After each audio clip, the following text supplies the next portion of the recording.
आप सभी को मेरा नमस्कार। हमारे चैनल कैफ़े इंग्लिश में आप लोगों का स्वागत है। ठीक है? तो आज का जो हमारा टॉपिक है जैसे कि आप देख पा रहे होंगे क्या है एक्टिव एंड पैसिव वॉइस। तो इस पे बेस्ड कुछ इंपॉर्टेंट क्वेश्चंस मैं डिस्कस करने वाला हूँ। ठीक है ना? पिछला वाला जो सेक्शन था वो स्पॉटिंग द एरर्स पे बेस्ड था और आई होप कि जितने भी हमारे स्टूडेंट्स हैं या एस्पिरेंट्स हैं उन्होंने देखा होगा तो उनको ठीक लगा होगा वो सेशन। ठीक है ना? तो उसी के कंटिन्यूएशन में आज हम लोग पढ़ेंगे एक्टिव एंड पैसिव वॉइस पे बेस्ड कुछ क्वेश्चंस। ठीक है ना? चलिए देखिए। सबसे पहला सवाल है वी एक्सपेक्ट गुड न्यूज़। ठीक है? अब इसमें आपको एक चीज़ समझनी है कि एक्टिव पैसिव वॉइस में अगर हम बात करें तो ध्यान रखने वाली जो चीज़ें हैं 2-3 वो चीज़ें मैं आपको बताता हूँ क्या-क्या है। ठीक है ना? देखिए देखिए, सबसे पहले आपको एक ध्यान रखना है कि एक्टिव पैसिव वॉइस में हमारे पास एक सेंटेंस की अगर हम बात करें तो सेंटेंस में 3 चीज़ें देखने को मिलती हैं। एक सब्जेक्ट, एक वर्ब और एक ऑब्जेक्ट। ठीक है ना? ये चीज़ आपको ध्यान में रखनी है। पैसिव वॉइस में क्या होता है कि ये हमारा एक्टिव वॉइस का क्या स्ट्रक्चर है कि सब्जेक्ट देखने को मिलेगा, वर्ब और ऑब्जेक्ट मान लीजिए। पैसिव वॉइस में क्या होता है कि सब्जेक्ट और ऑब्जेक्ट एक दूसरे की जगह क्या है बदल लेते हैं। ठीक है? कि सब्जेक्ट को हम ऑब्जेक्ट की जगह लिख लेते हैं और ऑब्जेक्ट की जगह सब्जेक्ट आ जाता है। दूसरा क्या है कि वर्ब की कौन सी फॉर्म यूज़ होती है इसमें? वर्ब की हमेशा थर्ड फॉर्म यूज़ करी जाती है किसमें? पैसिव वॉइस में। ये चीज़ आपको ध्यान में रखनी है। ठीक है? वर्ब की थर्ड फॉर्म यूज़ करी जाती है पैसिव वॉइस में और इसके साथ-साथ वर्ब की थर्ड फॉर्म से पहले आपको एक हेल्पिंग वर्ब ज़रूर देखने को मिलेगी, ये चीज़ आपको ध्यान में रखनी है। दूसरी चीज़ कि एक्टिव वॉइस और पैसिव वॉइस में कभी भी टेंस का चेंज नहीं होता है।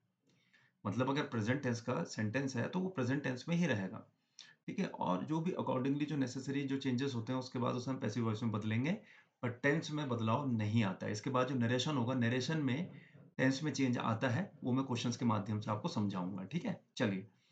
शुरू करते हैं अपना पहला सवाल। पहला सवाल है वी एक्सपेक्ट गुड न्यूज़। ठीक है, 4 ऑप्शन है। एक्टिव पैसिव वॉइस थोड़ा-सा इसलिए भी सिंपल हो जाता है क्योंकि 4 ऑप्शन आते हैं हमारे पास और अगर हमें पता है, ठीक है ना? 4 ऑप्शन आते हैं तो इट बिकम्स वेरी ईज़ी, है ना? To choose among the given options, है ना? कि हमारे पास क्या होता है कि 4 ऑप्शन होते हैं और अगर हमें थोड़ा-सा भी आइडिया है एक्टिव पैसिव का, तो हम आराम से अपना आंसर आइडेंटिफाई कर लेते हैं ऑप्शंस में से। अब देखो मैंने क्या बोला था सबसे पहली चीज़ कि टेंस में चेंज नहीं आता है। तो सबसे पहले जो ज़रूरी चीज़ है वो क्या है? Identification of tense. पहला सवाल है we expect good news. Expect यहाँ पे वर्ब की कौन-सी फॉर्म है? फर्स्ट फॉर्म है। क्लियर है? इससे ये पता चलता है कि हमारा सेंटेंस जो है वो प्रेज़ेंट टेंस का है। ठीक है ना? तो प्रेज़ेंट टेंस का है और प्रेज़ेंट टेंस में कौन से प्रेज़ेंट टेंस का भी कौन-सा पार्ट है? 4 होते हैं ना? जैसे present indefinite, present continuous, present perfect और प्रेज़ेंट परफेक्ट कंटीन्यूअस। तो ये जो वाक्य है ये किसका है? आपका प्रेज़ेंट इंडेफिनिट का, ठीक है? ये वाक्य किसका है? ये स्टेटमेंट हमारा जो बिलॉन्ग करता है किस कौन से टेंस को करता है? प्रेज़ेंट इंडेफिनिट को। ये चीज़ आपको ध्यान में रखनी है, ठीक है? प्रेज़ेंट इंडेफिनिट का है ये, ठीक है? तो अच्छा अब देखो, पहला ऑप्शन है गुड न्यूज़ वाज़ एक्सपेक्टेड, ये पहली गड़बड़ हो गया। गड़बड़ क्यों हो गया? क्योंकि यहाँ पे वाज़ लगा है। मैंने कहा था टेंस चेंज नहीं होना चाहिए। अब थर्ड वाला ऑप्शन देखो गुड न्यूज़ शुड। शुड का प्रयोग, मस्ट का प्रयोग हम करते हैं तब अगर यहाँ पे होता we must expect good news या वी शुड एक्सपेक्ट, ऐसा तो कुछ है नहीं। मॉडल्स के साथ हम लोग क्या करते हैं जब पैसिव वॉइस में वाक्य को बदलना होता है सिर्फ बी ऐड कर देते हैं along with third form of verb. तो जो ऑप्शन बचा वो कौन सा है? Second, good news is expected. Clear है? तो ये हमारा आंसर हो जाएगा। Next, the keys have been forgotten by Jyoti. ठीक है, अच्छा सवाल है देखो। द कीज सब्जेक्ट है, have been sorry have been forgotten by Jyoti. ठीक है, अब आइडेंटिफिकेशन के टाइम पे ये चीज भी देखनी है कि सेंटेंस पैसिव में है या एक्टिव में। तो उसके लिए कुछ बेसिक चीजें आप लोगों को पता होनी चाहिए, ठीक है ना? पहले आप ऑप्शन देखें तब मैं बताता हूँ इसका answer. Jyoti will have forgotten the keys, Jyoti had forgotten the keys, Jyoti has been forgetting the keys, Jyoti has forgotten the keys.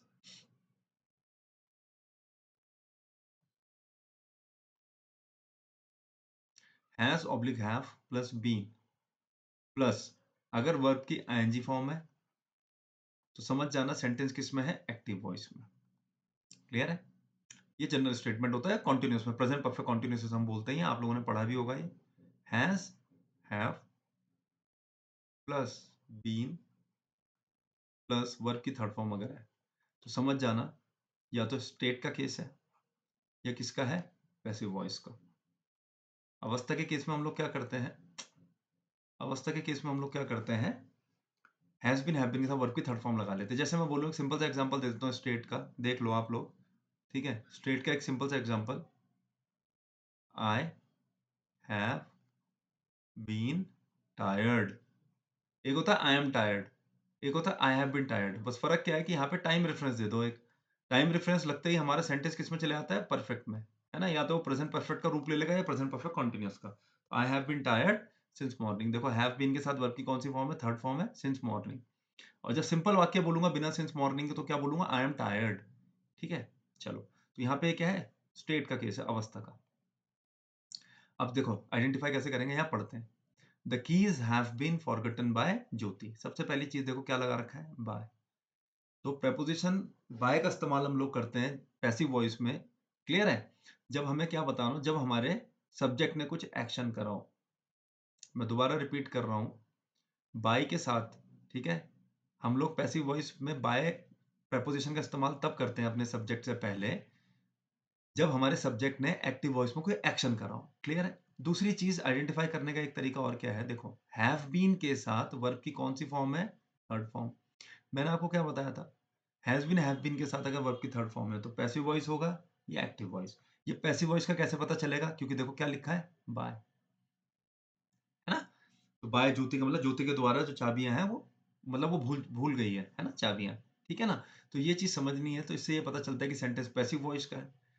Has been have been के साथ अगर वर्ब की थर्ड फॉर्म लग रही है पैसिव वॉइस में, तो इसका मतलब ये कौन से टेंस का पैसिव वॉइस है, ये है प्रेजेंट परफेक्ट का पैसिव वॉइस। बस इतना आपने आइडेंटिफाई करना है। अगर हैज बीन हैव बीन, देखो प्रेजेंट परफेक्ट में आपको चीज समझनी है, देखो वॉइसेस में अगर आपको हैज बीन हैव बीन और हैड बीन देखने को मिले उसके साथ वर्ब की थर्ड फॉर्म, तो समझ जाना कि परफेक्ट फॉर्म का एक्टिव वॉइस होगा। मतलब अगर हैड बीन है तो हम लोग क्या करेंगे, उसको पास्ट परफेक्ट का वाक्य होगा वो, हम देखेंगे हैड के साथ वर्ब की थर्ड फॉर्म। उसी तरीके से अगर हैज बीन हैव बीन के साथ वर्ब की थर्ड फॉर्म है तो मैं देखूंगा हैज और हैव के साथ वर्ब की थर्ड फॉर्म एक्टिव वॉइस में, ठीक है। Jyoti will have forgotten the keys, ये तो वाक्य गलत हो गया। विल हैव कहां से आ जाएगा, टेंस तो चेंज करना नहीं है। ज्योति हैड बिल्कुल गलत हो जाएगा, क्यों, क्योंकि परफेक्ट है, परफेक्ट में ही रखना है और टेंस भी चेंज नहीं करना। ये अलग बात है, यहाँ परफेक्ट है हैड, पर ये पास्ट परफेक्ट है। ज्योति हैज बिन फॉरगेटिंग हो ही नहीं सकता बिल्कुल भी, क्यों, क्योंकि कॉन्टिन्यूअस है, ठीक है ना। क्या है, कॉन्टिन्यूअस है, कॉन्टिन्यूअस में तो बनेगा ही नहीं वाक्य। तो लास्ट ऑप्शन क्या हो गया, Jyoti has forgotten the keys, ठीक है। चलो अगला, the states of Maharashtra and Gujarat have been alerted about the impending cyclone by NDRF. The states of Gujarat and Maharashtra have been alerted about the impending cyclone by NDRF. तो simple सा वाक्य है, option देखिए आप इसके, आराम से आप आराम से इसको कर पाएंगे, ठीक है ना। मैं थोड़ा पॉज लेके आंसर दूंगा ताकि आपको सफिशिएंट टाइम मिल पाए, ठीक है, सफिशिएंट टाइम आपको मिल पाए। The states of Maharashtra and Gujarat have been alerted, have been के साथ वर्ब की थर्ड फॉर्म लगी है अबाउट द बाय एनडीआरएफ। देखो फिर से क्या हुआ, बाय एनडीआरएफ। मैंने क्या बोला, आंसर दे रहा हूं मैं, ठीक है। सफिशिएंट टाइम मिल चुका होगा आपको जब तक मैं अंडरलाइन कर रहे थे। हैज बीन हैव बीन के साथ अगर वर्ब की थर्ड फॉर्म है तो या तो सेंटेंस पैसिव वॉइस का या स्ट्रेट का है। यहाँ पे बाय एनडीआरएफ लगाया है, इसका मतलब क्या है कि एनडीआरएफ ने कोई एक्शन करा होगा, क्लियर है। इसका मतलब एनडीआरएफ हमारा मेन सब्जेक्ट है और states of Maharashtra and Gujarat हमारे क्या है, अगर एक्टिव वॉइस की बात करें तो स्टेट्स ऑफ गुजरात और महाराष्ट्र हमारे क्या है, ऑब्जेक्ट। आप बोलोगे सर इतनी इंफॉर्मेशन कैसे निकाल पा रहे हो, सिंपल सी चीज है, हैज बीन हैव बीन के साथ अगर वर्ब की थर्ड फॉर्म है तो सेंटेंस या तो अवस्था का है या पैसिव वॉइस का। हम क्योंकि पैसिव वॉइस की बात कर रहे हैं तो इसका मतलब ये अवस्था तो नहीं होगी, ये पैसिव वॉइस का वाक्य है। और मैंने क्या बताया था कि हैज बीन हैव बीन के साथ अगर वर्ब की थर्ड फॉर्म है तो जब हम इसका एक्टिव वॉइस ढूंढेगा तो मैं ढूंढूंगा हैज हैव के साथ वर्ब की थर्ड फॉर्म। ढूंढो कहां कहां है, पहला ऑप्शन, ठीक है। पहला option is NDA has alerted the states of Maharashtra and Gujarat about the impending cyclone, ये हमारा उत्तर हो सकता है। ठीक है ना, ये हमारा उत्तर हो सकता है। दूसरा, एनडीआरएफ अलर्टेड नहीं बनेगा क्योंकि अलर्टेड है, अलर्टेड मतलब पास्ट टेंस हो गया, ये simple past. NDRF was alerting ING form में नहीं बनेगा, हैज बीन अलर्टिंग नहीं हो सकता। क्लियर है, तो इसका मतलब जो आंसर है हमारा कौन सा हो जाएगा, फर्स्ट, ऑप्शन फर्स्ट। ठीक है, next, it is time to revise the syllabus. It is time to revise the syllabus.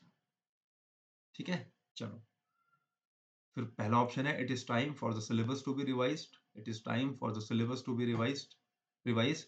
It has been time for the syllabus to revise. It was time for the syllabus to be revised. चलो, अब मुझे लगता है sufficient time मिल चुका होगा आप लोगों को इसको देखने का। आपको एक चीज समझनी है, देखो क्या, देखो हमारे पास एक इन्फिनेटिव होता है। इन्फिनेटिव का मतलब होता है टू के साथ वर्ब की फर्स्ट फॉर्म। इन्फिनेटिव का काम क्या है, देखो, जब हम लोगों को पर्पस बताना हो, एम बताना हो, अपना ऑब्जेक्ट बताना हो, तो हम लोग टू के साथ वर्ब की फर्स्ट फॉर्म लगा लेते हैं, उसको बोलते हैं हम इन्फिनेटिव। क्लियर है, आपको चीज समझनी है कि जब भी वाक्य में फोकस किस पर रहेगा, इन्फिनेटिव। जब हमारी वर्ब ऑफ फोकस जो रहेगी वो रहेगी एन इन्फिनेटिव। तो याद रखना, इन्फिनेटिव को जब पैसिव में बदलते हैं तो क्या करते हैं, टू, टू के साथ बी, और बी के साथ आती है वर्ब की थर्ड फॉर्म। ठीक है, चलो ढूंढो आप कहां है। इट इज टाइम, पहला ऑप्शन देखो क्या है, it is time for the syllabus to be revised, ये हमारा उत्तर हो सकता है। ठीक है, it is time for the syllabus to be revise, ये नहीं होगा। पढ़ने में दोनों एक जैसे हैं, बस फर्क क्या है कि यहाँ पे टू बी के साथ वर्ब की थर्ड फॉर्म नहीं लगा रखी, यही गलत है, इसलिए इस ऑप्शन में गलती है।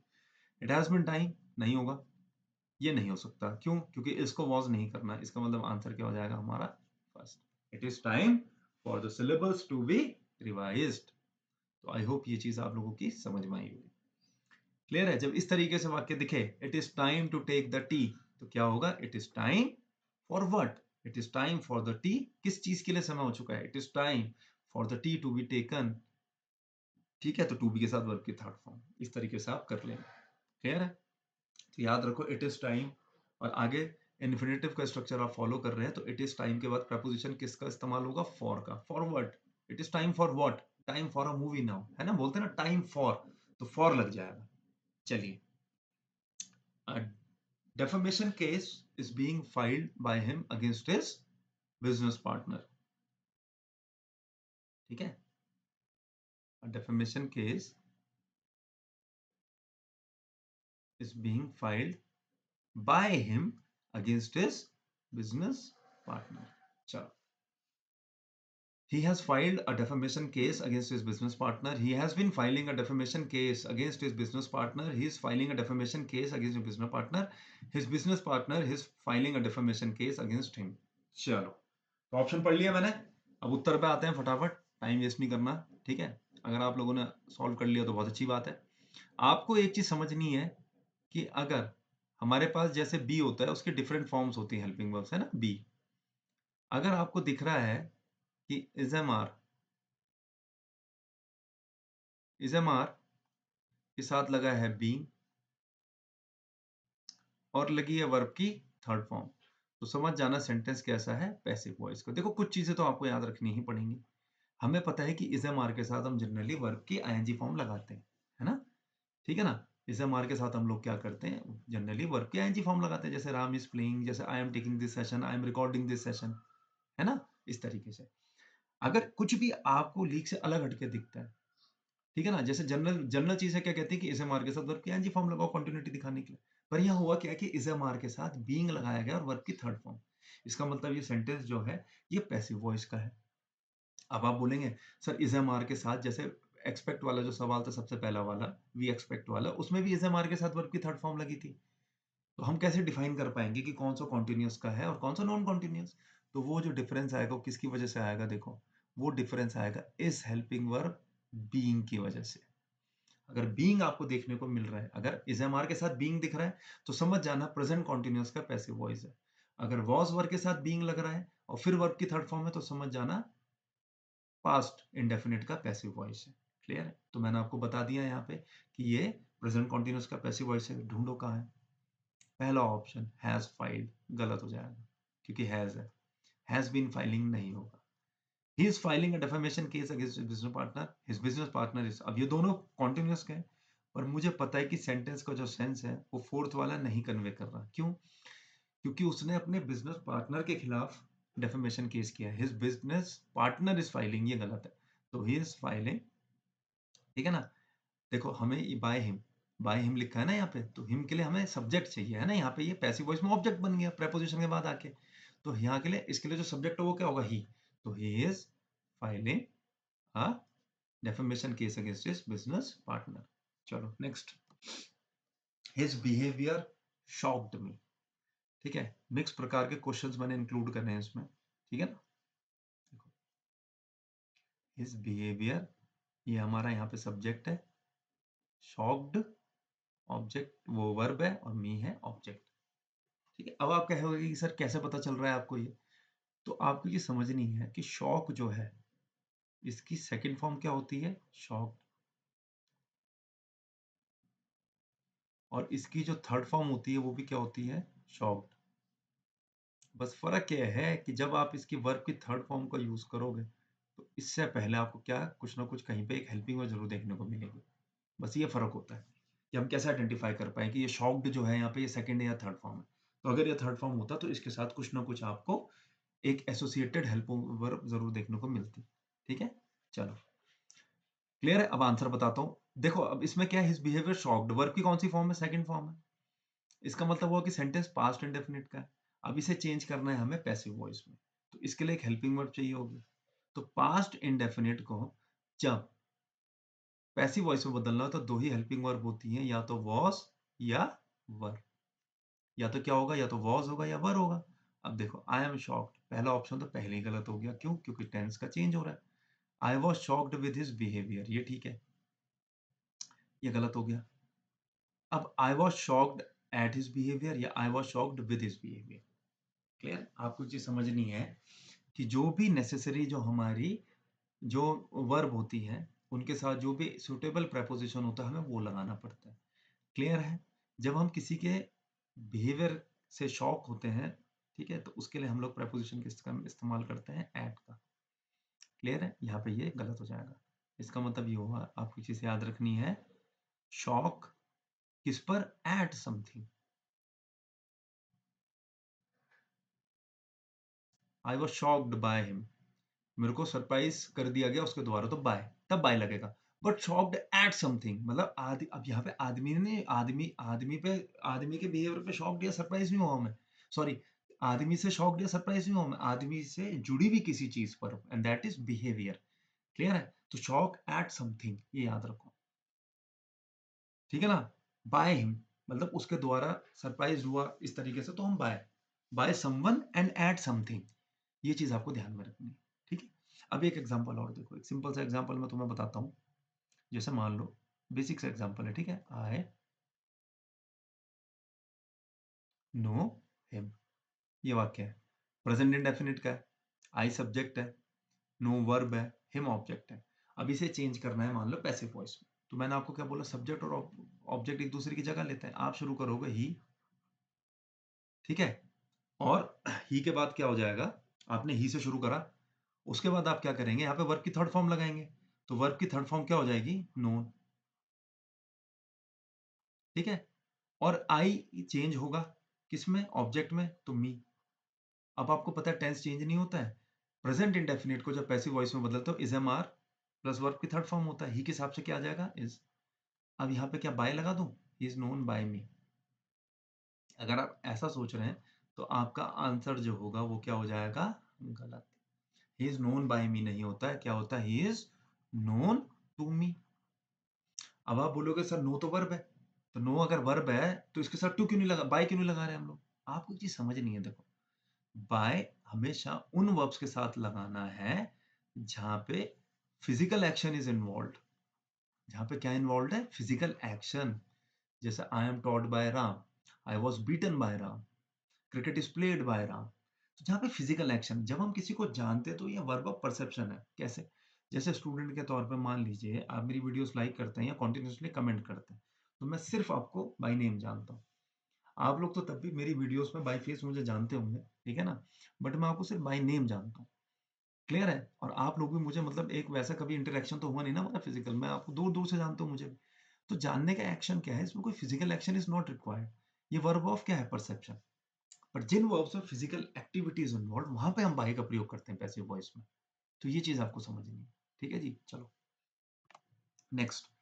ये बहुत ही फेवरेट सवाल रहा है आज से कुछ साल पहले का, जिसके दो ऑप्शंस में हमेशा बहुत अच्छी खासी जंग रही है। ठीक है, देखो, दिस सरफेस फील्स स्मूथ। ठीक है, तो आप लोग इसको देखिए, इसका क्या उत्तर हो सकता है। ठीक है ना, बहुत मिलते जुलते ऑप्शन हैं इसमें, देखो एक बार। सॉरी देखो, दिस सरफेस फील्स स्मूथ। ठीक है, this surface is felt smooth, this surface is smooth when it is felt, this surface when felt smooth, this surface is smooth as felt. चलो, अब इसका उत्तर बताता हूं। ठीक है, आप लोगों को देखो, सबसे पहली बात यह है कि फील्स है, तो इसका मतलब क्या होगा कि सेंटेंस कौन सा है, प्रेजेंट इंडेफिनिट का वाक्य है। ठीक है ना, कौन सा है, प्रेजेंट इंडेफिनिट। इसका मतलब हम इसे चेंज करेंगे किसमें, पैसिव वॉइस में। तो इज एम आर के साथ कौन सी फॉर्म देखने को मिलती है, जो भी हेल्पिंग वर्ब हो है, इज एम आर। ठीक है, उसके साथ हमें क्या देखने को मिलेगा, वर्ब की थर्ड फॉर्म। क्लियर है। अब देखो, इस ऑप्शन को मार्क करो, this surface is felt smooth, this surface is smooth when it is felt. ठीक है, ये हो सकता है। This surface when felt is smooth. ठीक है, और दूसरा क्या है, this surface is smooth as felt. ये तो गलत हो गया ग्रामेटिकली। अब तीन ऑप्शन है, this surface is felt smooth, this surface is smooth when it is felt, this surface when felt is smooth. अब आपको चीज समझनी है, देखो मैंने क्या बताया था कि जनरली हम लोग क्या करते हैं, पैसिव वॉइस में इज एम आर के साथ वर्ब की थर्ड फॉर्म यूज करते हैं। थर्ड वाला ऑप्शन तो वैसे डिस्कार्ड करना पड़ेगा कि this surface when felt is smooth. Grammatical point of view से ठीक है ये वाक्य, बट अगर स्ट्रक्चरल उसके हिसाब से देखें, वैल्यू के हिसाब से देखें, तो पैसिव वॉइस का जो स्ट्रक्चर है, इज एम आर के साथ वर्ब की थर्ड फॉर्म, उसको सेटिस्फाई नहीं कर रहा। अब बात आती है दो ऑप्शंस की, और यही दो ऑप्शंस मेरे हिसाब से बहुत ही कॉन्ट्रडिक्टिव ऑप्शंस भी रहे हैं बुक्स में। एक ये वाला सवाल है, और इसमें दो सवाल और हैं, शुगर टेस्ट स्वीट, और एक वाक्य और है, क्विनाइन मलेरिया की जो होती है, और क्विनाइन टेस्ट बिटर। एक ये सवाल बहुत प्रोमिनेंट सवाल था। अब आपको एक चीज समझनी है कि मैं सबसे पहले इसका आंसर बताता हूँ। इसका जो करेक्ट आंसर है that is second option, this surface is smooth. ऐसा कब पता चलता है, व्हेन इट इज फेल्ट। देखो, इट इज के साथ कौन सी फॉर्म है, वर्ब की थर्ड फॉर्म है, तो ये पूरा ग्रामेटिकल स्ट्रक्चर फॉलो कर रहा है। कई कुछ टाइम पहले इसका भी आंसर ऐसा दिया जाता था, इसका ये वाला आंसर, ये नहीं है। This surface is felt smooth का मतलब क्या हुआ कि इस सरफेस को स्मूथ फील किया जाता है, जबकि हमें कहना क्या चाहिए, स्मूथ फील नहीं किया जाता। दिस सरफेस, इसका मतलब ये हुआ कि इसको स्मूथ फील किया जाता है, कि मतलब हो सकता है कि रियलिटी में ना हो, पर टच कर रहे तो स्मूथ हो, जबकि क्या ऐसा हो सकता है वाक्य। जैसे सुनो, मैं ऐसा बोलूं शुगर, इसको ऐसे समझो यार, चलो एक मान लो यहाँ पे है, दिस शुगर टेस्ट स्वीट। ठीक है, अब मैं बोलूं, ठीक है, दिस शुगर इज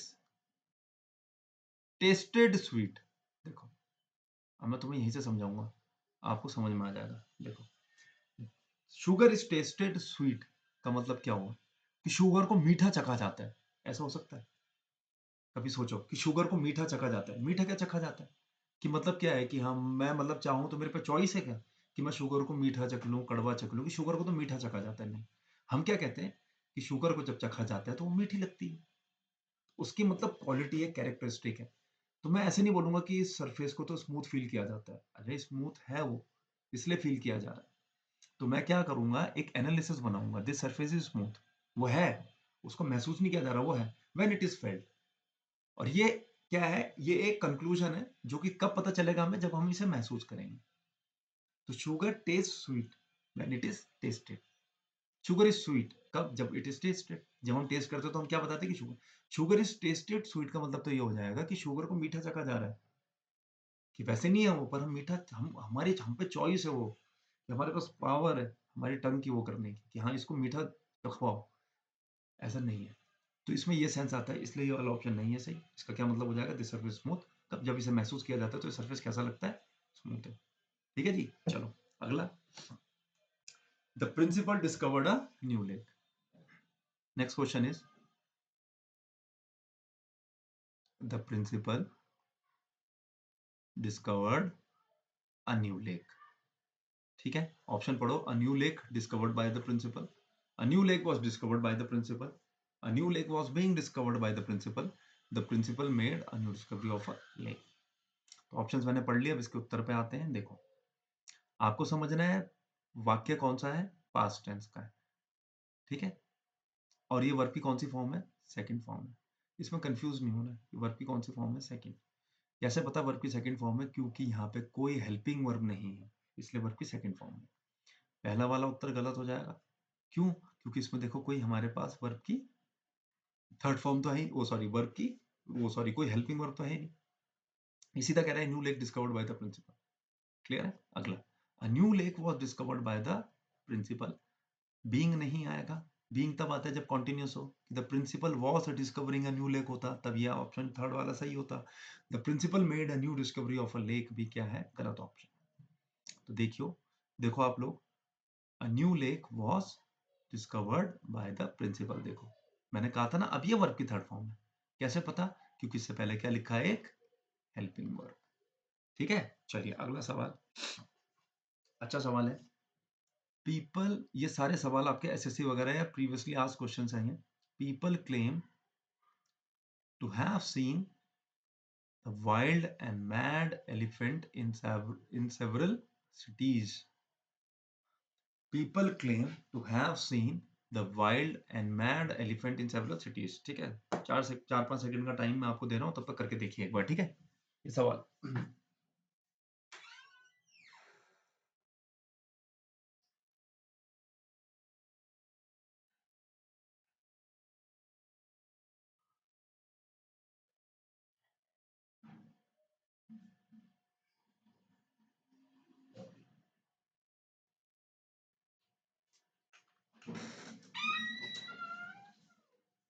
चलिए देखें.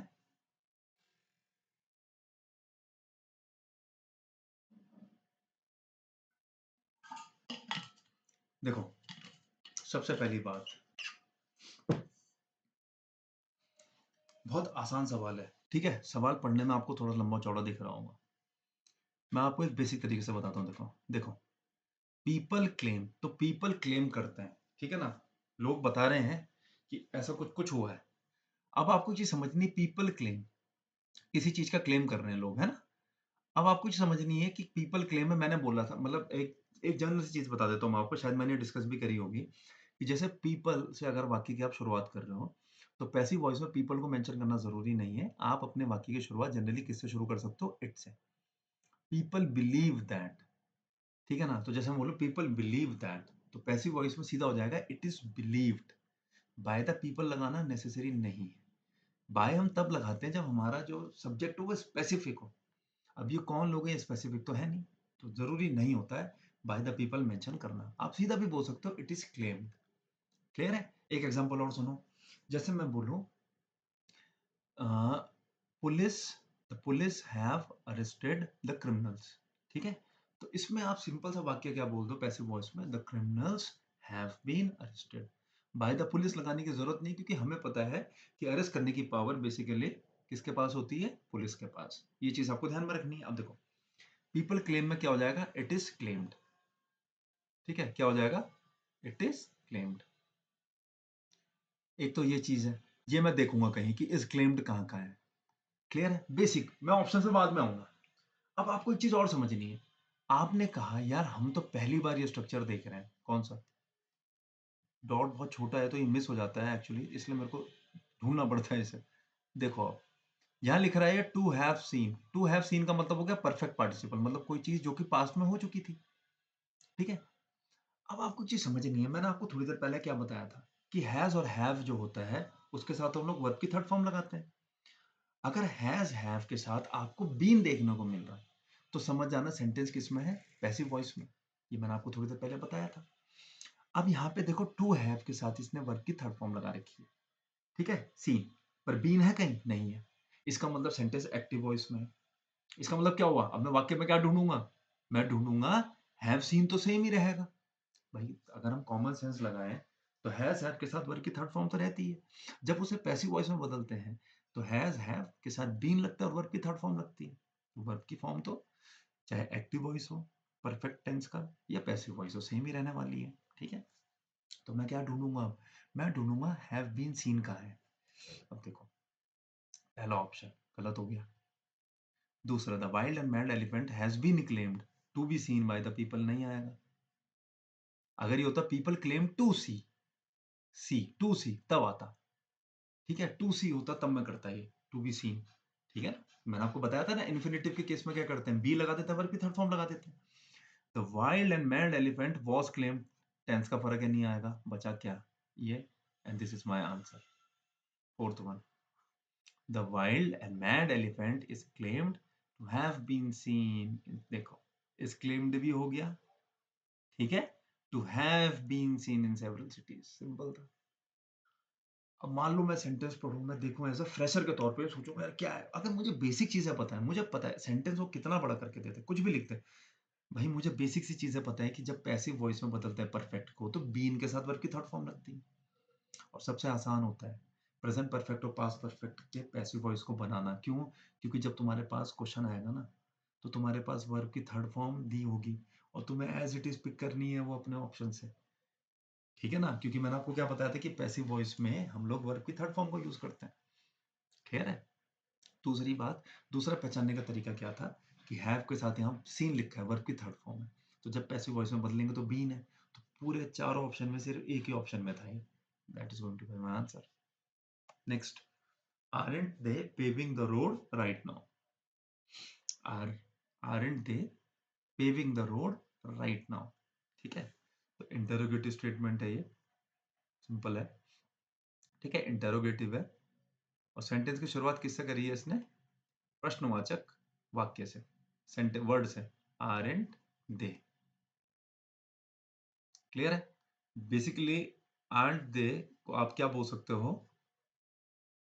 are they not। ठीक है, अब आपको चीज समझनी है, देखो ये तो हमारा यहाँ पे क्या है, हेल्पिंग वर्ब है, ये हमारा यहाँ पे क्या है, सब्जेक्ट है।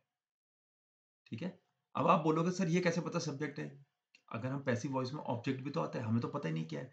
आपको समझना है कॉन्टिन्यूअस वाक्य में जब क्या देखने को मिलेगा, बीइंग।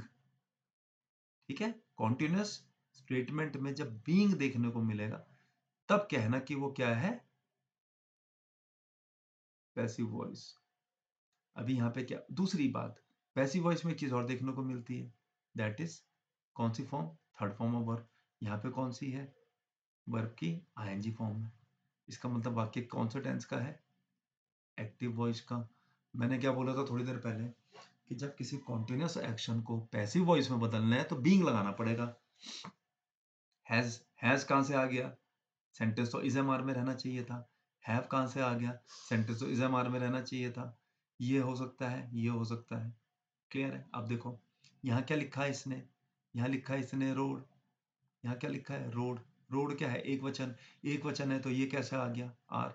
या तो रोड्स होता, ये तो एक सिंगल रोड की बात कर रहा है, तो आंसर क्या हो जाएगा, ये isn't the road being paved bye them right now. ठीक है, तो रोड क्या हो गया, हमारा ऑब्जेक्ट था। ऑब्जेक्ट को सब्जेक्ट की जगह ले जाना है, वर्ब उसके हिसाब से लग जाएगी। यहाँ पे सब्जेक्ट क्या था, देखो यहाँ पे जो सब्जेक्ट था वो क्या था, दे, तो दे के हिसाब से आर लगा। ठीक है, सेंटेंस नेगेटिव था तो आरंट लगा, इजंट लगा। क्यों? क्योंकि यहाँ पे जब आप इस रोड को सब्जेक्ट की जगह ले गए तो यहाँ पे सब्जेक्ट अब हमारा क्या हो गया, सिंगुलर हो गया ना, तो यहाँ पे क्या हो जाएगा, इजंट द रोड। चलो आगे बढ़ते हैं। ठीक है, अगर आप ये भी देखेंगे तो बेसिक चीजें आपकी कवर हो जाएंगी यहाँ से। क्लियर है? चलो नेक्स्ट क्वेश्चन, ऋषभ। ठीक है, Rishabh was declared fit to play the next match। चार ऑप्शन क्या क्या है, Rishabh declared them fit to play the next match, they will declare Rishabh fit to play the next match, they declared Rishabh fit to play the next match, they had declared Rishabh fit to play the next match। चलो ठीक है, अब सबसे पहले काम करते हैं, option पे चलते हैं। ठीक है। ऋषभ वॉज डिक्लेयर्ड फिट का मतलब क्या हो कि ऋषभ को क्या करा गया, ऋषभ को फिट बताया गया, ठीक है ना। ऋषभ को क्या बताया गया, ऋषभ को फिट डिक्लेयर किया गया। दूसरी बात आप देखो, यहाँ पे मैंने क्या बताया था कि वॉज वर्ब के साथ वर्ब की कौन सी फॉर्म है, थर्ड फॉर्म। अब तुम बोलोगे सर डिक्लेयर का सेकंड फॉर्म डिक्लेयर्ड होता है, थर्ड फॉर्म भी डिक्लेयर्ड होता है, तो हमें कैसे पता है वर्ब की थर्ड फॉर्म है, कैसे पता, देखो यहाँ पे इससे पहले क्या है, एक हेल्पिंग वर्ब, क्लियर है। दूसरी बात, सेंटेंस कौन सा है, पैसिव वॉइस का है। कैसे पता है पैसिव वॉइस का, क्योंकि ऋषभ ने किसी को फिट डिक्लेयर नहीं करा, ऋषभ को फिट डिक्लेयर किया गया है, क्लियर है। इसका मतलब क्या हुआ कि एक्शन करने वाला जो था वो नहीं है पहले, जिसको जिस पे एक्शन किया गया उससे वाक्य की शुरुआत की गई है। मतलब क्या हुआ, ये ऑब्जेक्ट ही तो हुआ। जब ऑब्जेक्ट को आप वाक्य में सब्जेक्ट की जगह लिख रहे हो, इसका मतलब वो क्या होगा, वाक्य, पैसिव वॉइस। मैं रिपीट कर रहा हूं, कायदे से सेंटेंस की शुरुआत सब्जेक्ट से होती है, क्लियर है। पर अगर आप अपने वाक्य की शुरुआत एक ऑब्जेक्ट से कर रहे हो तो समझ जाना वाक्य किसका है, पैसिव वॉइस का।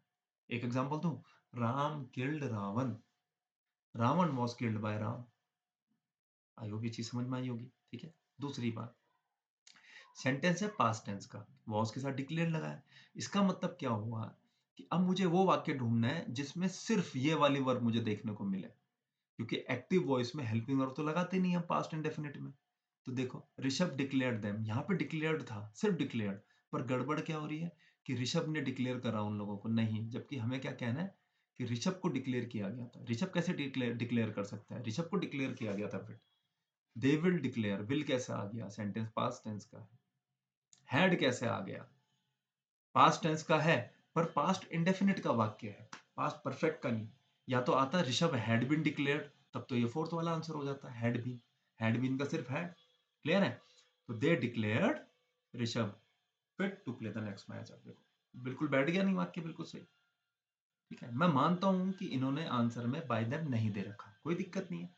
ग्रामेटिकली अगर देखा जाए तो सिर्फ थर्ड वाला ही जो है वो सारी कंडीशंस फुलफिल कर रहा है। बाकी अगर कोई किसी आंसर में डाउट होगा तो आप कमेंट सेक्शन में कमेंट ड्रॉप कर सकते हो। She baked a large blueberry cake, देखो, she baked a large berry cake। तो सब्जेक्ट भी क्लियर है, वर्ब भी क्लियर है, ऑब्जेक्ट भी क्लियर है, ठीक है। अब आपको एक चीज समझनी है कि बेक का जो सेकंड फॉर्म होता है वो बेक्ड होता है, थर्ड फॉर्म भी बेक्ड होता है, ठीक है। पर यहाँ पे ये क्या है, वर्ब की सेकंड फॉर्म है। क्यों, क्योंकि मैं रिपीट कर रहा हूँ, यहाँ पे कोई हेल्पिंग वर्ब नहीं है। इसका मतलब क्या हुआ कि जब मैं इसे पैसिव वॉइस में बदलूंगा तो क्या होना चाहिए, होना बेक्ड ही चाहिए, but along with a helping verb. पहला ऑप्शन बीइंग है, नहीं आएगा। तुम बोलोगे क्यों नहीं आएगा बीइंग, क्योंकि सेंटेंस कॉन्टिन्यूअस नहीं है। अगर ये आता शी वॉज बेकिंग, तब इसका आंसर फर्स्ट वाला हो जाता। सेकंड वाला हैज बीन नहीं होगा, क्यों नहीं होगा, यहाँ सेंटेंस पास्ट टेंस का है, आप इसको पास्ट परफेक्ट का, वो प्रेजेंट परफेक्ट का बना रहे हो। अ large blueberry cake was baked by हर, यही मेरा आंसर है। फोर्थ ऑप्शन देखो, अ large blueberry cake is baked by हर, ये गलत है। क्यों, क्योंकि सेंटेंस पास्ट टेंस का है, इस कैसे आ जाएगा, तो a large blueberry cake was baked by her, ठीक है जी। चलिए नेक्स्ट, ये अच्छा सवाल है। Ask him to leave the room, ask him to leave the room.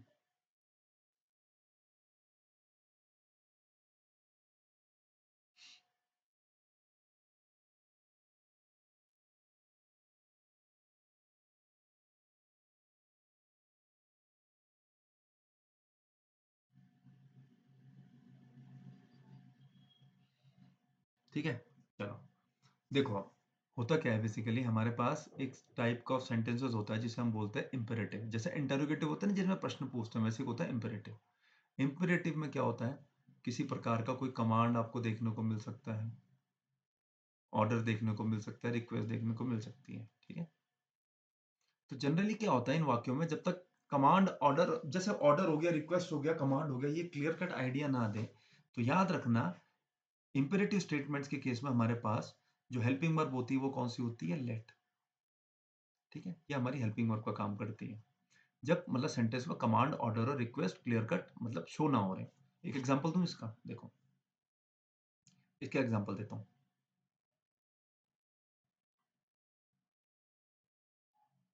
Open the door. लो, अब देखो यहाँ मैंने कहीं लिखा काइंडली, प्लीज, कुछ नहीं लिखा, मैंने सिर्फ बोला ओपन द डोर। तो यहाँ पे क्या हो जाएगा, इसका जब पैसिव वॉइस बनाएंगे तो क्या होगा, लेट डोर हमारा यहाँ पे ऑब्जेक्ट है, तो यहाँ इसको सब्जेक्ट की जगह लिखेंगे लेट द डोर। अब वर्ब की थर्ड फॉर्म होती है ओपन, पर क्या है कि एक हेल्पिंग वर्ब और चाहिए होगी, वो क्या होगी, बी। जो ये इज़ावर होता है, वॉसवर होता है ना, ये बी की ही फॉर्म्स होती हैं। पर कब, जब जैसे मान लो मेरे को बी का यूज करना है प्रेजेंट में, तो मैं इज़ामार का प्रयोग करूंगा। ठीक है, अगर मुझे बी का प्रयोग करना है प्रेजेंट परफेक्ट कॉन्टिन्यूअस में, तो हैज बीन और हैव बीन में कन्वर्ट हो जाता है बी। ऐसी सिंपल पास्ट में बी की जगह हम लिखते हैं वॉज वर को, और जब पास्ट परफेक्ट कॉन्टिन्यूअस में लिखना हो तो हम लिखते हैं हैड बीन को बी की जगह। पर अदरवाइज हम लोग बी का ही फॉर्म यूज करते हैं जब किसी हमें मतलब जब सेंटेंस में हमें कमांड ऑर्डर रिक्वेस्ट टाइप के जब वाक्य हो, तो वहां पे बी को किसी और फॉर्म में कन्वर्ट नहीं करते, वहां पे बी को हम ओरिजिनल जो उसका रूट फॉर्म होता है बी ही लिखना पड़ता है यहाँ पे। जैसे मॉडल्स के साथ भी हम लोग करते हैं, है ना, कि we must respect our elders, तो our elders must be respected, तो वहां बी आएगा। ठीक है, तो इसी तरीके से क्या हो जाएगा, let the door be open. Clear है? चलो, अब देखो आपको एक चीज समझनी है कि यहाँ पे ask him to leave the room में हो सकता था कि let him be asked to leave the room, बन सकता था इसका, ये क्या बन सकता था, देखो आस्क हिम, क्योंकि ऑर्डर वगैरह तो कुछ ऐसा कमांड पता नहीं चल रहा है, तो let him be asked to leave the room, ये बन सकता था। देखो कहीं ऑप्शन में है, नहीं है, कोई बात नहीं, हम लोग इसी की तर्ज पे देखेंगे, जो इससे मिलता जुलता हुआ वाक्य को उसे अपना आंसर मान लेंगे। He should have been asked, अगर यहाँ पे होता शुड हैव, तो मैं शुड हैव बीन को कंसीडर करता, ये तो पूरा स्ट्रक्चर ही डिफरेंट हो रहा है। He should be asked to leave the room, he should be asking, अब देखो इसमें था ये, ही शुड बी आस्क। अब आपको एक चीज समझनी है, he should be ask, should be के साथ वर्ब की कौन सी फॉर्म लगती है, हमेशा third form.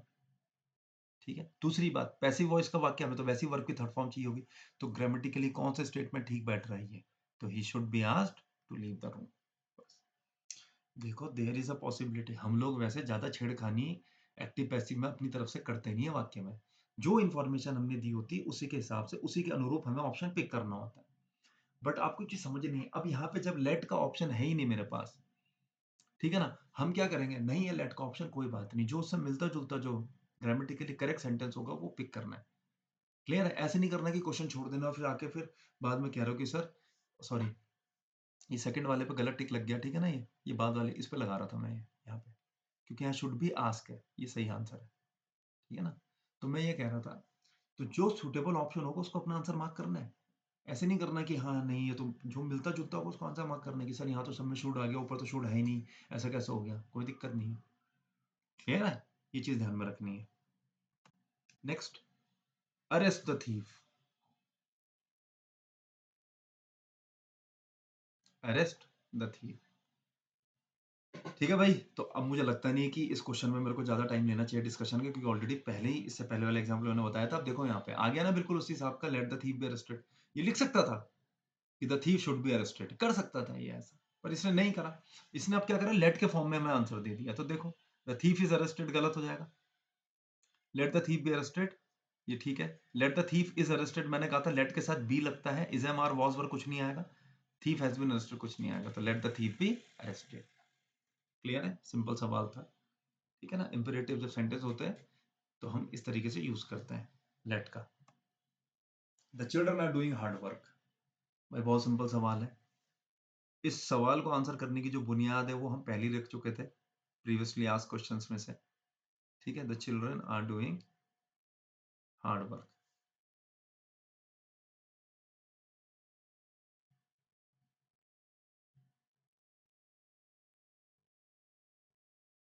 The children are doing hard work. ठीक है, चलो अब देखो भाई सिंपल सी बात है, मैं इसमें ज्यादा समय लूंगा नहीं, बहुत सिंपल सवाल है। आर के साथ कौन सी फॉर्म है वर्ब की, आईएनजी फॉर्म। हमें इसका मतलब क्या होगा कि सेंटेंस कॉन्टिन्यूअस टेंस का है, एक्टिव वॉइस का है।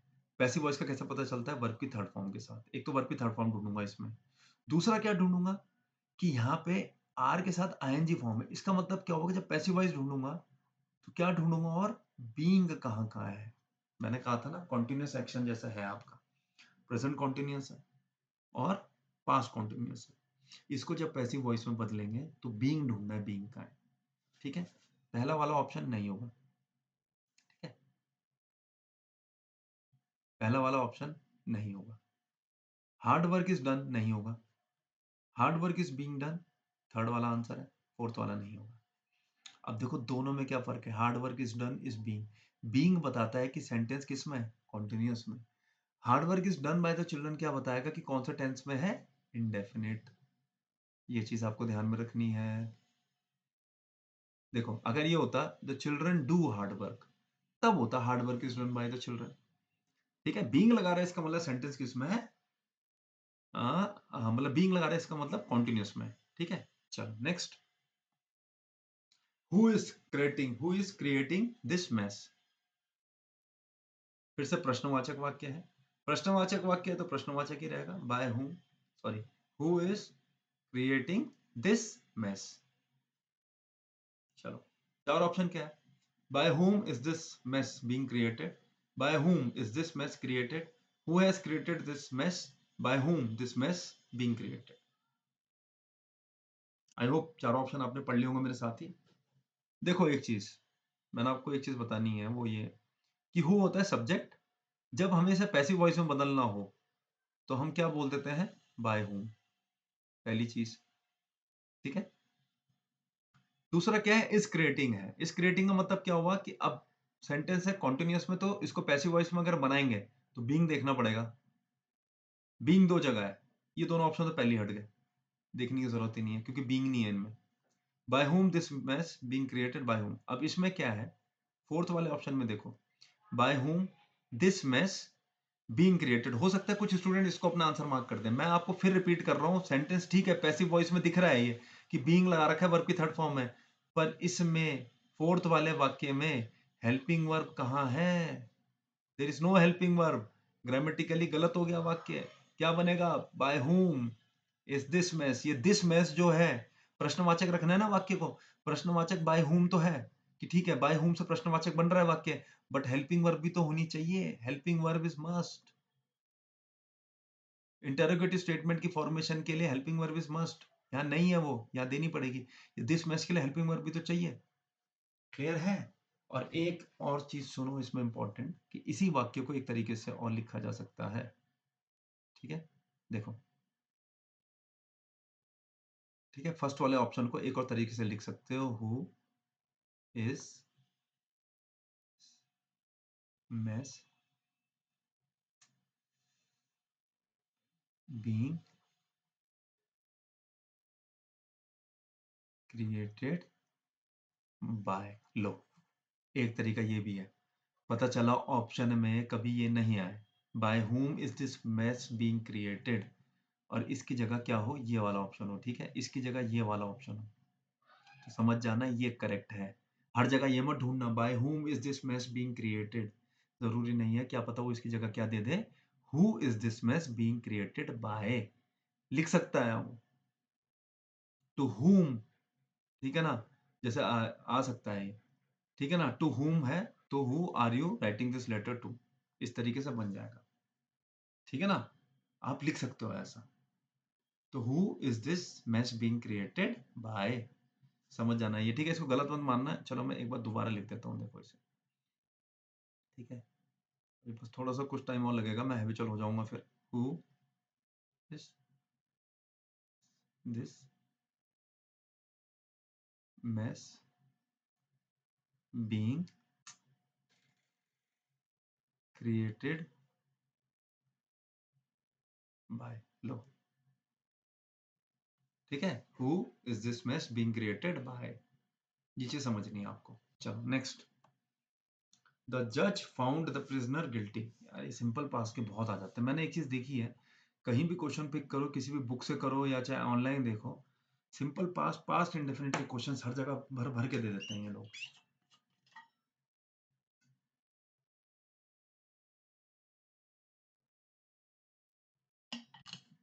देखो ऑलरेडी कर रखा है ये, ठीक है, ऑलरेडी ये कर रखा है, देखो, द जज फाउंड द प्रिजनर गिल्टी, फिर से क्या है, फाउंड है, वर्ब की सेकंड फॉर्म है, कोई हेल्पिंग वर्ब नहीं है, इसका मतलब एक्टिव वॉइस का वाक्य है, इसका मतलब क्या हुआ कि मुझे फाउंड से पहले क्या देखना है सेंटेंस में, वॉज या वर।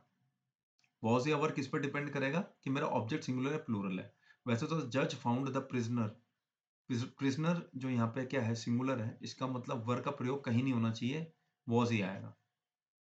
The prisoner had been found guilty, गलत है, हैड। यहाँ हैड कहाँ है, अगर होता द जज had found the prisoner guilty तब होता कि the prisoner had been found. The prisoner was found guilty by the जज। द जज वॉज फाउंड गिल्टी, सेंटेंस का सेंस गलत हो रहा है, हैज बीन नहीं आएगा, करेक्ट आंसर इज सेकेंड, ये वाला। The prisoner was found guilty by the जज, ऑलरेडी बहुत बार डिस्कस कर चुका है, आगे बढ़ते हैं। The Smiths have put up a huge Christmas tree. ठीक है, अभी एक सेशन और करेंगे इसी पे, एक्टिव पैसिव वॉइस पे। उससे पहले ठीक है ना, मैं कोशिश करूंगा फुल लेंथ टेस्ट भी आप लोगों को प्रोवाइड करने की एक बार लाइव सेशन के थ्रू। चलो देखते हैं, पहले पहले थोड़ा सा भूमिका बना ले, फिर आपके पेपर से कुछ दिन पहले, हफ्ते के बीच में एक दिन मैं लाइव सेशन में आने की कोशिश करूंगा। ठीक है ना, चलो देखो लास्ट सवाल। The Smiths have put up a huge Christmas tree. ठीक है, अब समझ नहीं है, ऑप्शंस पढ़ते रहे, मैं कुछ चीजें बता रहा हूं आपको कि हमारे पास कुछ ऐसी वर्ब होती हैं जिनका फर्स्ट, सेकंड और थर्ड फॉर्म कैसा रहता है, एज इट इज। ठीक है ना,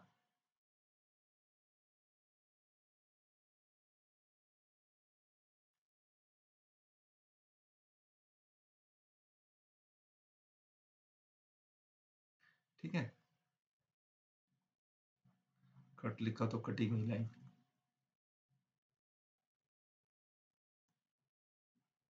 दोबारा लिख रहा हूं एक बार, ठीक है, देखो क्लियर हो गया। अब आप ये समझनी है, देखो यहाँ पे हैव के साथ क्या है, वर्ब की थर्ड फॉर्म, ये थर्ड फॉर्म ही है। ठीक है, इसका मतलब सेंटेंस जो है कौन सा टेंस का है, परफेक्ट का। मैंने आपको क्या बोला था कि परफेक्ट को जब पैसिव वॉइस में बदलना होता है, परफेक्ट को जब पैसिव वॉइस में बदलना होता है तो हम किसका प्रयोग करते हैं, बीन का। अब देखो पहला option, a huge Christmas tree was put up by the Smiths, गलत है।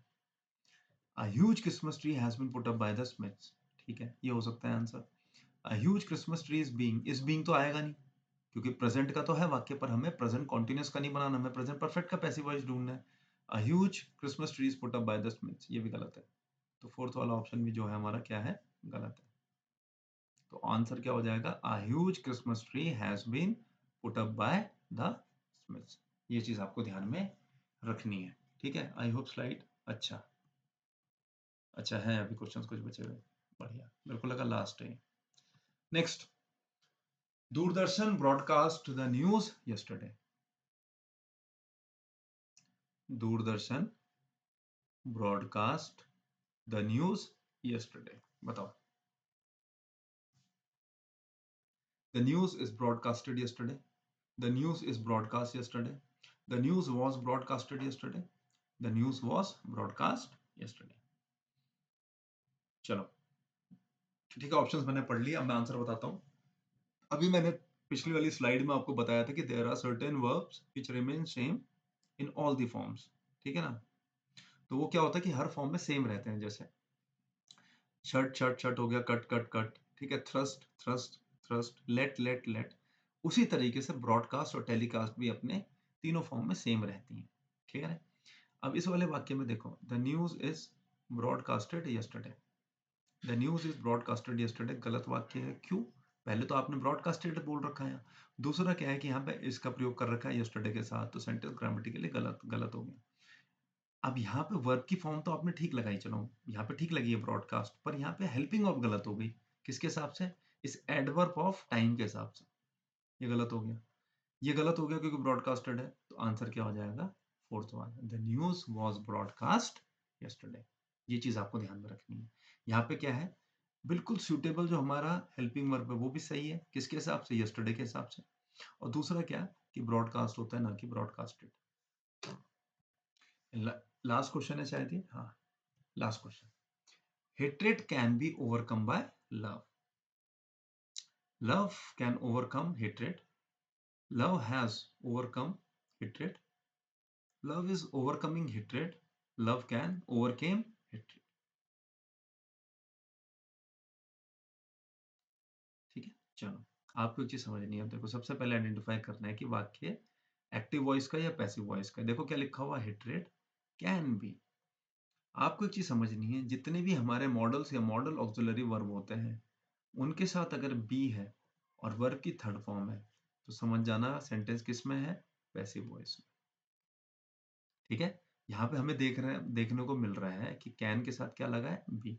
जैसे एक सिंपल सी बात है, मैं बोलूँ I can solve this question. मान लो मैं ये बोलूँ I can solve this question, ठीक है? तो आई कैन सॉल्व मतलब एक क्वेश्चन को मैं सॉल्व कर सकता हूँ। तो जब मैं इसको पैसिव वॉइस में बताऊंगा तो ये वाक्य कैसा हो जाएगा, this question can be solved by me, इस तरीके से। तो आपको याद रखना है, मॉडल ऑक्सिलरी के केस में अगर बी और वर्ब की थर्ड फॉर्म दिख रही है तो समझ जाओ सेंटेंस पैसिव वॉइस का। इसमें देखो पहला तो हमें क्या करना है, अब जब मॉडल ऑक्सिलरी वर्ब को एक्टिव वॉइस में बदलना होता है, ठीक है ना, मॉडल ऑक्सिलरी वर्ब को जब एक्टिव वॉइस में बदलना होता है तो सेंटेंस कैसा रहता है, model auxiliary verb plus verb की रूट फॉर्म। ठीक है, मॉडल ऑक्सिलरी वर्ब जो कैन है वो कैन ही रहने वाली है और उसके साथ वर्ब की रूट फॉर्म होनी चाहिए, ना कि बी। तो इसका मतलब पहला क्या हो जाएगा हमारा आंसर। देखो यहाँ हैज है, कैन कभी हैज में नहीं बदलेगा, हैज कैन में नहीं बदलेगा। इज और इज एम आर अलग बात होगी, कैन। अब यहाँ पे कैन तो है पर यहाँ देखो क्या लिखा हुआ है, ओवर केम। तो ये गलत हो गया। तो आंसर क्या हो जाएगा, लव कैन ओवरकम हेट्रेड। ठीक है, तो चलिए स्टूडेंट्स, इसी के साथ मैं आज के सेशन का समापन करता हूँ। क्लियर है, आने वाले हफ्तों में मैं थोड़ा सा, देखो ऑब्वियसली बात है को तैयारी तो बहुत तगड़ी करा नहीं सकता, बट ये है कि कुछ क्वेश्चंस ग्रामर पे बेस्ड आप लोगों के लिए लेके आ सकता हूँ, जिससे आप लोगों को थोड़ी चीज़ें क्लियर हो जाए, और क्या पता है इंपॉर्टेंट चीज़ें एग्जाम में लास्ट टाइम पे हमारे आ जाए और आपको हेल्प मिले थोड़ी सी। क्लियर है, अब बचा हुआ जैसे वन वर्ड सब्स्टिट्यूशन वगैरह होगा तो देखूंगा एक सेशन अगर इस पे चलाऊंगा, या तो लाइव सेशन में कोशिश करूंगा कि आपके लिए थोड़ा बहुत लाइव सेशन के माध्यम से जुड़ूं आप लोगों के साथ, और कुछ क्वेश्चंस जैसे जो वैसे टॉपिक्स है अपने ग्रामर पे बेस्ड जो टॉपिक्स है, उन टॉपिक्स पे बेस्ड क्वेश्चंस आप लोगों के साथ डिस्कस करूं किसी लाइव सेशन के थ्रू। ठीक है, तब तक आप लोग अपनी तैयारी जारी रखें और किसी भी प्रकार की डाउट हो तो आप मुझसे संपर्क कर सकते हैं। धन्यवाद।